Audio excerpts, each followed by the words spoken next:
A recibir ahora a la doctora Rosana González. Ella es representante del Sindicato de Médicos. Queremos hacer la consulta de cuál es la situación real. ¿Se necesita, doctora? ¿Cómo está? Buenas tardes para el IDM. Buenas tardes a toda la audiencia. La pregunta cuál es que si se necesita medicamentos en el país. Sí. Faltan todos los medicamentos en el país, lo venimos denunciando desde el inicio de la pandemia. Nosotros tuvimos una reunión inclusive con el presidente de la República por vía Zoom en una oportunidad con todos los del gremio de salud y donde se le manifestó todas las deficiencias. Nosotros hablamos desde la necesidad de la falta de agua, que todavía también faltan en algunos hospitales, pasando por la necesidad de que los medicamentos se tenían que garantizar en los hospitales. Siempre vienen con la disculpa de que la burocracia, de que la materia prima no se consigue, pero hoy, a casi un año de la pandemia, las deficiencias siguen siendo las mismas. Este mismo dolor que están viendo ustedes en este señor se pasa a diario en este país, en muchos hospitales, en casi todos los hospitales. La faltante de sedantes, estamos hablando del midazolam, del atracurio y del fentanil, se dieron desde el inicio de la pandemia y prometieron de que se iba a paliar y con las licitaciones. Entendemos que existen licitaciones paradas hasta el momento, donde las familias están sufriendo evidentemente porque es mucho dinero.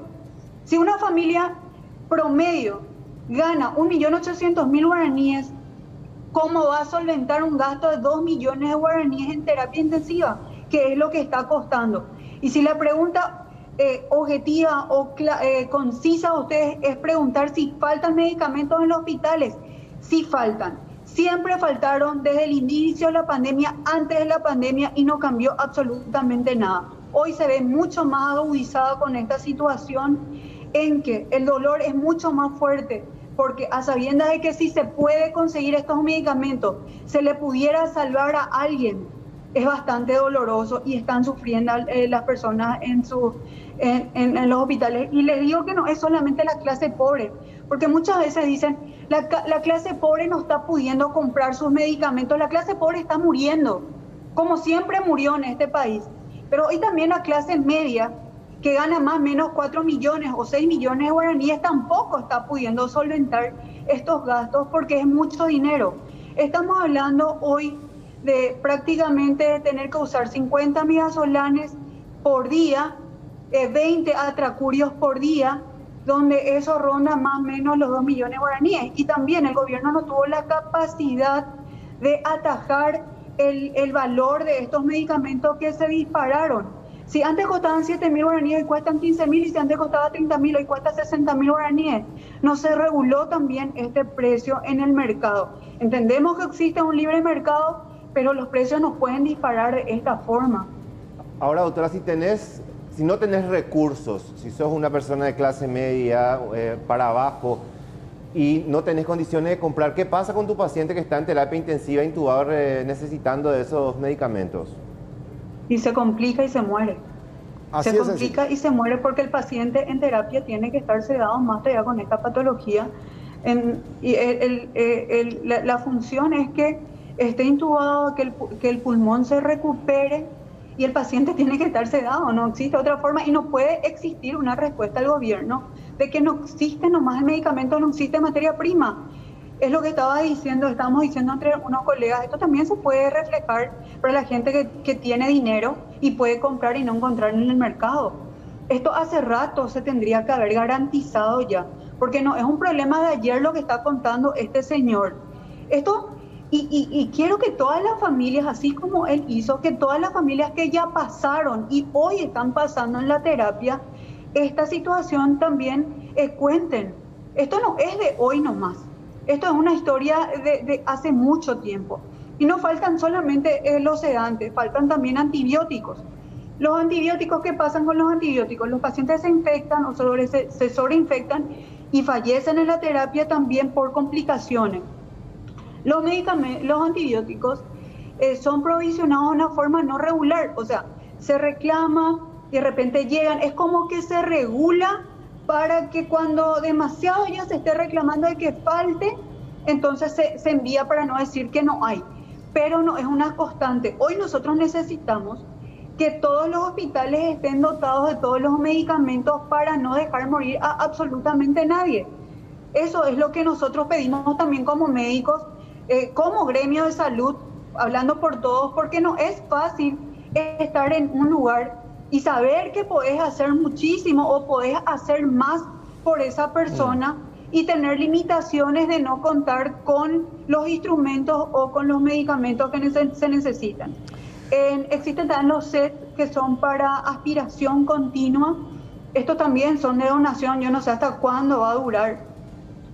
Y se van comprando, o sea, hasta agua se piden en las terapias porque no hay una provisión de agua. Entendemos que estas cosas tal vez se podrían comprar, pero se tiene que entender que existe una población que no puede comprar absolutamente nada, que lo que gana diariamente es para comer y no le sobra para comprarse un paracetamol y peor todavía estos medicamentos que son mucho más costosos. Y todos estamos pasando eso. Les cuento también que nosotros como médicos tuvimos varios colegas internados en que tuvimos que hacer vaquitas, tuvimos que hacer rifas, tuvimos que colaborar en una caja común para poder paliar estos gastos.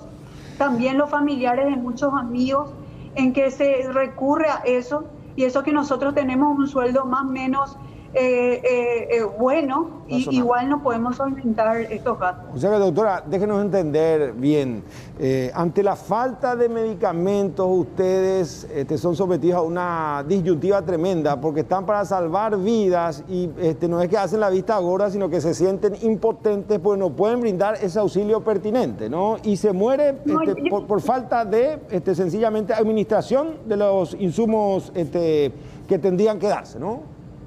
Claro, y se dificulta más el trabajo de los médicos, porque acuérdense también que en varios lugares la cantidad de médicos por paciente es mucho menor y de enfermeras también, de varios profesionales. Y otra vez tenés que estar preocupados, tienen que estar preocupados que si faltan o no faltan ciertos insumos, es lo que siempre decimos nosotros del gremio. Nosotros tendríamos que llegar a nuestro lugar de trabajo y tendríamos que contar con todos los elementos para poder desempeñar la función y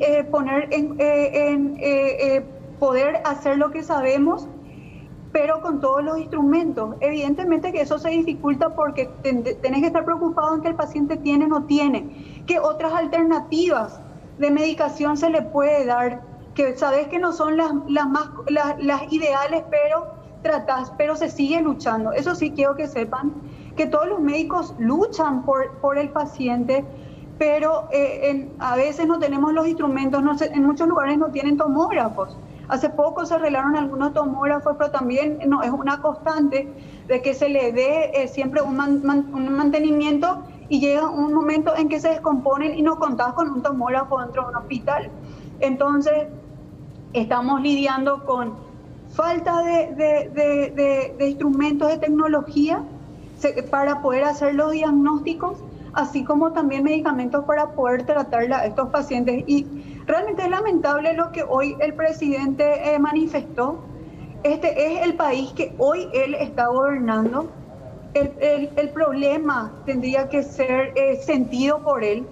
Y el hecho de que no se identifique y diga que no es médico o que no sea el ministro de salud, fue la peor de las respuestas que pudo haber dado. Sí. Porque tendría que sentir el dolor de cada paraguayo que hoy está perdiendo su paciente. Tal vez los pacientes se mueren porque se complican y aunque hagas lo mejor que puedas, no le puedas quitar.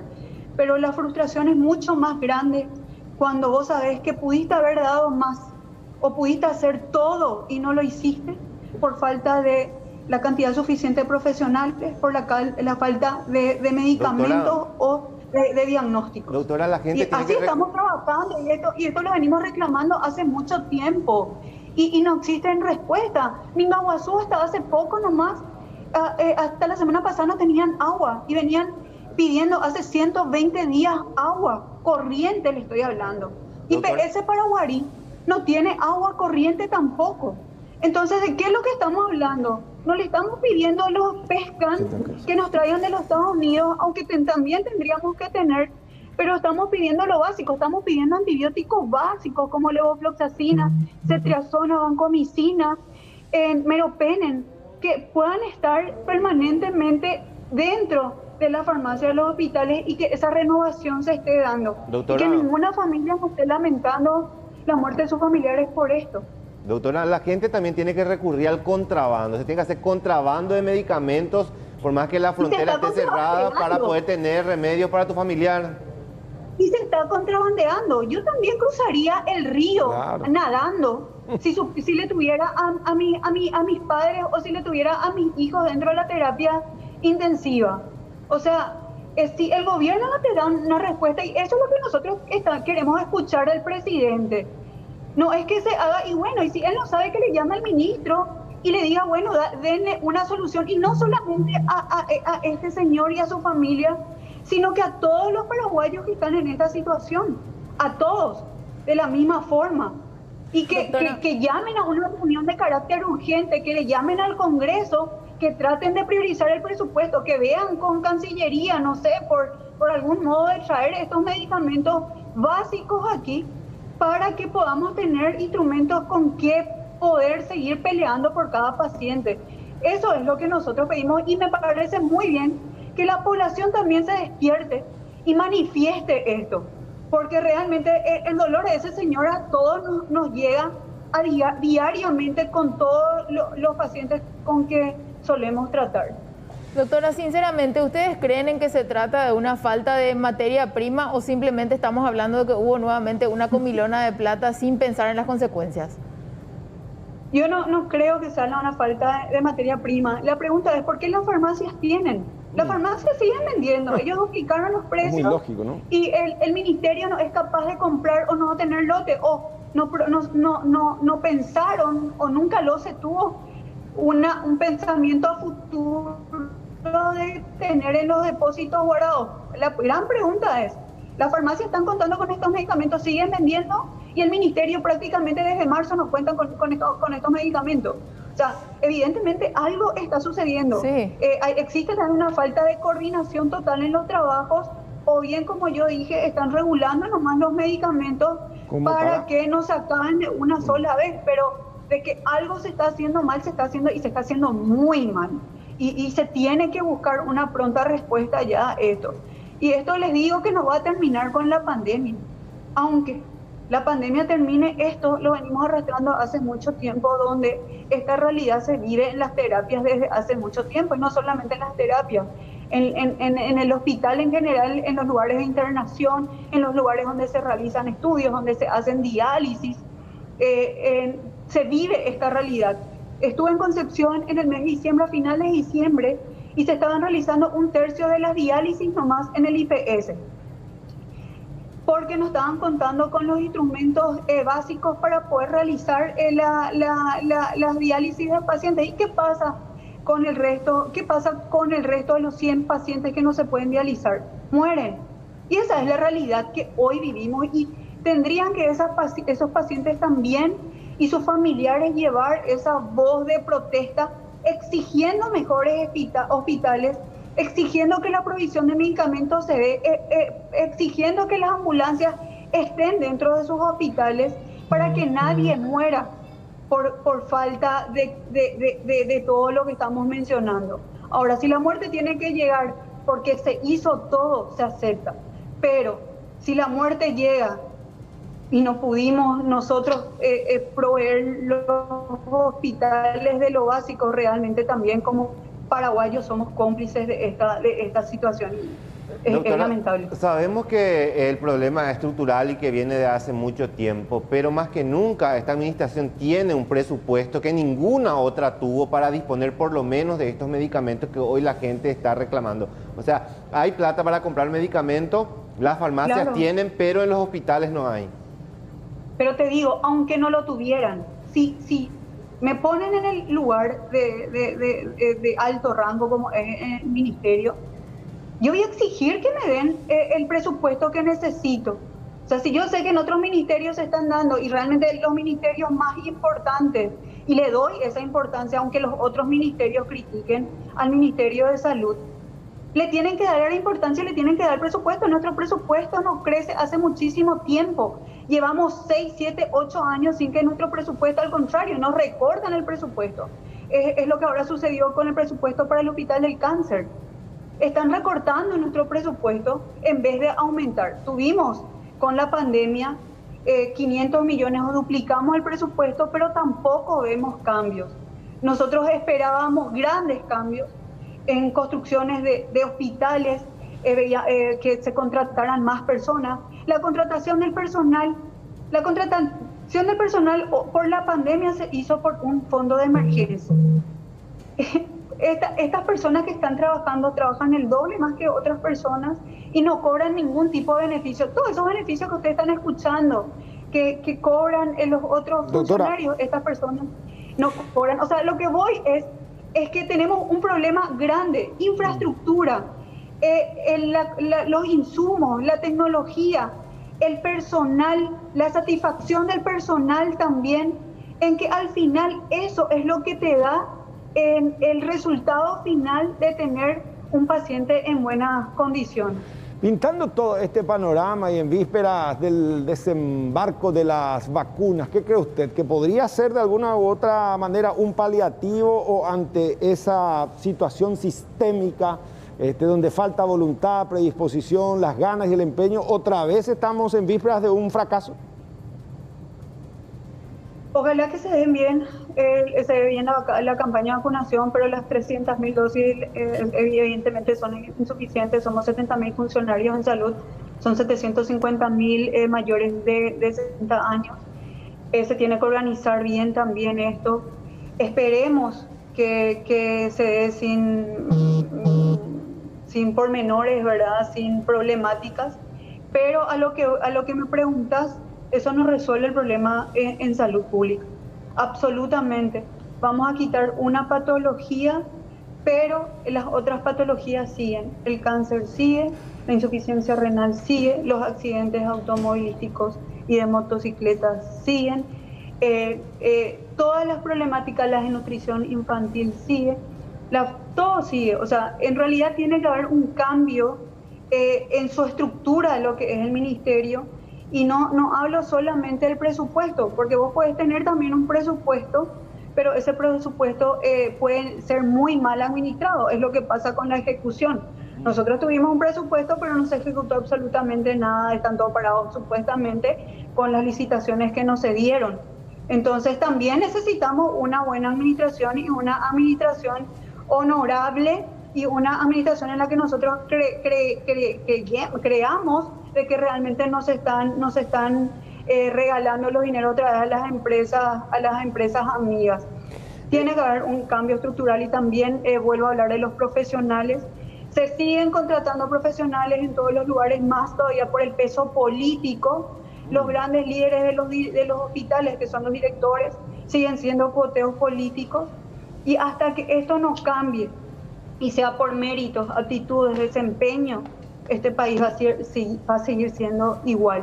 Doctora, o sea, tiene que haber una mezcla de todos los factores que te dije para que podamos tener una excelencia en la salud pública. Y hoy no lo tenemos todo, es un fiasco porque partimos desde los maquillajes de los hospitales, la falta total de medicamentos, y otra vez también con el personal que muchas veces, o en la generalidad de las veces, se contrata por amiguismo o por politiquería barata. Doctora, se habla muchísimo de este medicamento y la gente que tuvo a su paciente internado menciona bastante el atracurio. Este es un medicamento fundamental que está en falta hoy. Es un medicamento que está en falta, no se consigue en el mercado. Hay algunos que todavía están consiguiendo porque personas que creo que compraron lotes o farmacias que tienen.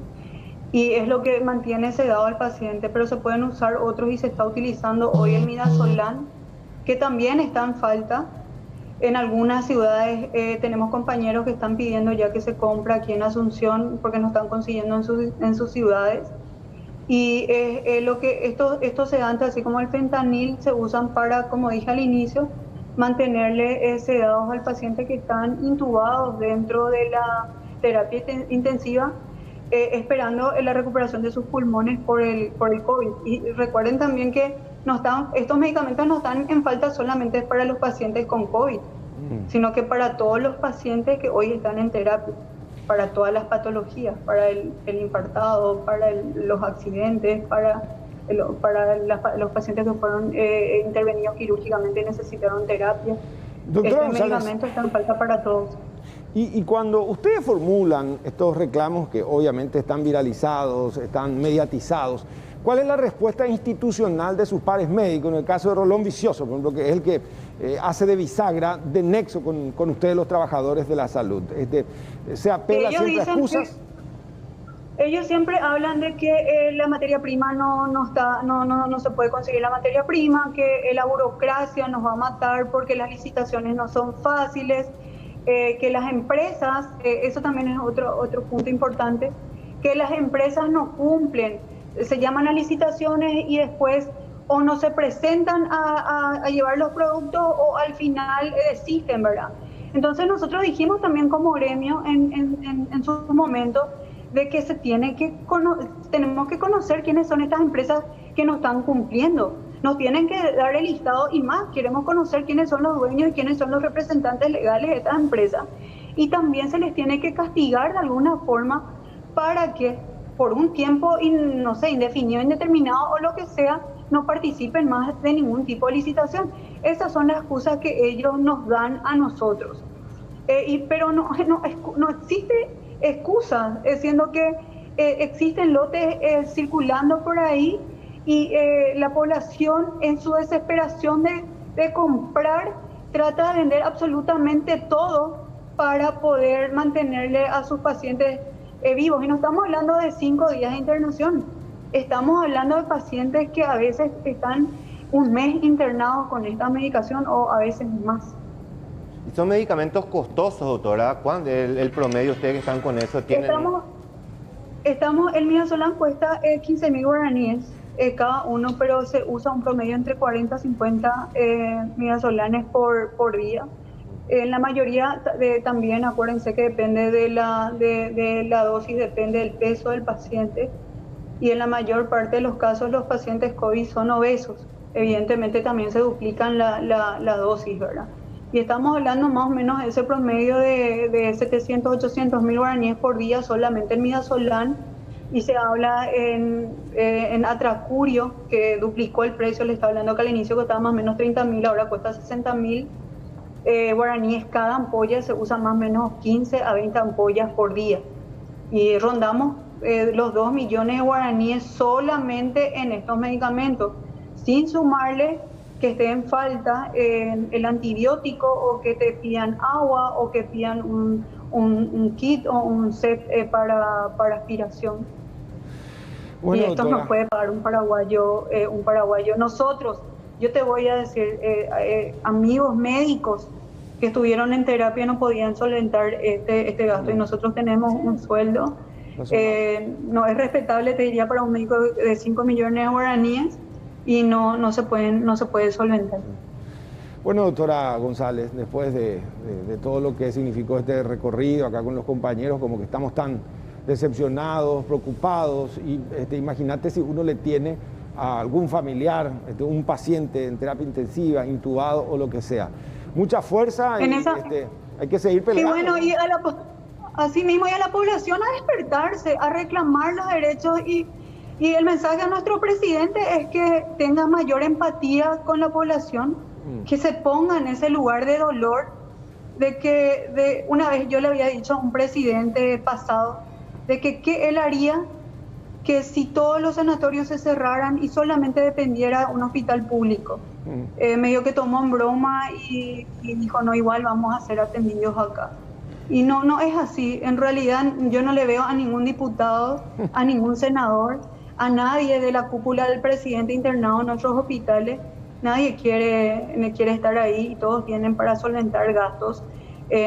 Solamente acuden a los hospitales para sus amigos o para sus votantes. Esa es la realidad, y eso en algún momento tiene que terminar. Nosotros vamos a creer en la salud pública cuando nuestro presidente se interne en un hospital público. Sino que lo diga el propio Lugo, que en su momento tuvo que pedir auxilio En Brasil. A Brasil, un sanatorio.